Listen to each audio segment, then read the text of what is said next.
ஆறாவது சீரிஸ்ல நம்ம அடுத்து பார்க்க போறோம். If the difference between squares of two consecutive positive odd numbers, then odd integers is 56.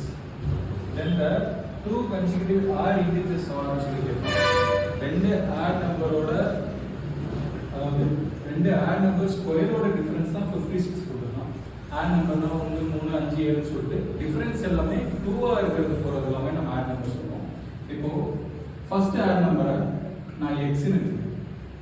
அப்ப செகண்ட் odd number நம்ம என்ன எடுத்துக்கலாம் அப்படினா x + 2 ன்னு எடுத்துக்கலாம். இப்போ இது 1 ன்னு எடுத்தா இது 1 + 2 3 அப்ப அது odd number சீரிஸ்ல போகுமா? இதோட ஸ்கொயரோட டிஃபரன்ஸ் தான் 56 வரும். அப்ப கவனிங்க x + 2 the whole square minus x square இதோட டிஃபரன்ஸ் என்ன சொல்லிருக்கோம் அப்படினா 56 ங்கற மாதிரி சொல்லிருக்கோம். சரி ஓகே. எனக்கு a + b whole square formula தெரியுமா? அதே தான் இப்ப நான் எக்ஸ்பிளைன் பண்ண போறேன். x square plus 4x plus 4 எடுத்துக்கலாமா? இதை நான் அப்படியே எக்ஸ்பிளைன் பண்ணியிருக்கேன். மைனஸ் இது அப்படியே x square எடுத்துக்கலாமா? Equal to 56 plus x square minus x square cancel ஆகும். இங்க 4 plus 4x equal to 56 இருக்கு.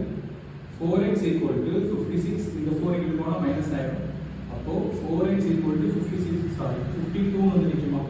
அடுத்து பாருங்க x is equal to 52/4 ன்னு நிக்கும். எனக்கு 4th டேபிள் தெரியும்.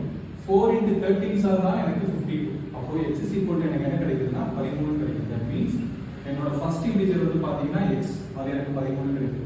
அப்ப செகண்ட் இன்டிஜர் என்ன வரும்?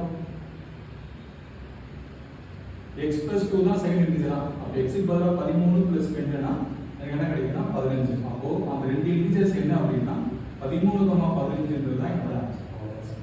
சரி.